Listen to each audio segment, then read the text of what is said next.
আমি তো তো একটা জিনিস দেখাবো চল দেখি কি জিনিস দেখাস। এ তো তোদের কাছে তো মেলা লাল লাল লাউ শাক ও ভাই আমার তো দিবি কেন তুই লাউ শাক কি করবি?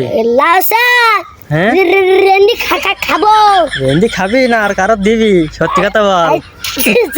সত্যি কথা বলছি, তুইও না কারো সাথে বাবা বলিনি। আচ্ছা বলবো না, বল তুই। আমার না বড়ই পাগলা হ্যাঁ ওই লাউ শাক বিরিয়াত খাতি পছন্দ করে সবই করে কাকা। তাই? হ্যাঁ ওরে এই জন্য লাউ শাক দেখাত নিয়ে যাও আমার। ওরে তোর যে বিরাট বুদ্ধি তানভীর। তো তোর বউ ভালো রাঁধতে পারে তো? হাই না তুই রেন্দি খাওয়াস? সত্যি কথা বলবি। আমি রেন্দি খাওয়াই। ওরে গালে তুলিও দিস নি তো? হাই ওরে ধন্য বাবা বাদ